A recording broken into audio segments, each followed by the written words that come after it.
السلام علیکم ورحمۃ اللہ وبرکاتہ۔ معزز سامعین و ناظرین، آج کی اس مختصر ویڈیو میں زکوٰۃ ادا کرنے کے متعلق تاجر حضرات میں پائی جانے والی ایسی دو غلطیوں کی طرف آپ کی توجہ مبذول کرانا چاہوں گا کہ جو غلطیاں آج کل کے اکثر تاجر حضرات میں پائی جاتی ہیں۔ ان میں سے پہلی غلطی تو یہ ہے کہ اکثر تاجر حضرات زکوٰۃ ادا کرتے وقت جب حساب لگاتے ہیں تو وہ حساب قیمت خرید کے اعتبار سے لگاتے ہیں، قیمت فروخت کے اعتبار سے نہیں لگاتے۔ حالانکہ درست مسئلہ یہ ہے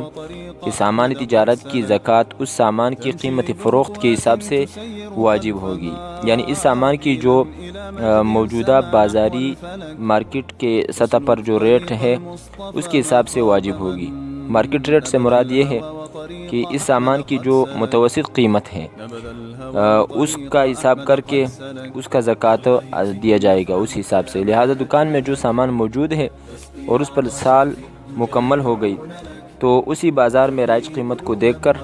اس سامان کی قیمت کا اندازہ لگایا جائے گا اور جو قیمت بنے گی اسی کی زکوٰۃ ادا کرنی ہوگی۔ تو خلاصہ یہ ہوا کہ جو سامان صاحب نصاب شخص کے پاس فروخت کے لیے رکھا ہوا ہے اور زکوٰۃ کی ادائیگی کا دن آ گیا تو اس دن بازار میں اس سامان کی جو قیمت فروخت بنے گی اسی قیمت کی زکوٰۃ ادا کرے گا۔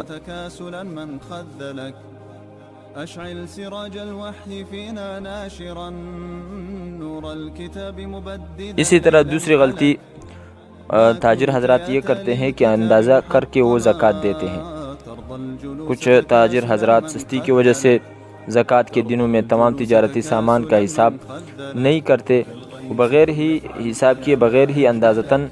مال کا کچھ حصہ غریب کو دے دیتے ہیں۔ یہ طریقہ بھی درست نہیں،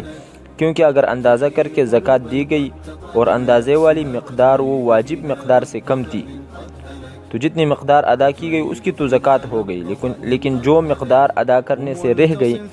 اس کا ادا کرنا باقی ہے اور وہ لازم ہے۔ اور اگر کسی وجہ سے حساب کرنا ممکن ہی نہ ہو، مثال کے طور پر مال بہت ہی زیادہ ہو اور بہت باریک پرزے ہوں، تو احتیاطاً پھر زیادہ سے زیادہ کا اندازہ لگا کر اس کا زکوٰۃ ادا کرنا چاہیے تاکہ زکوٰۃ کم ادا نہ ہو۔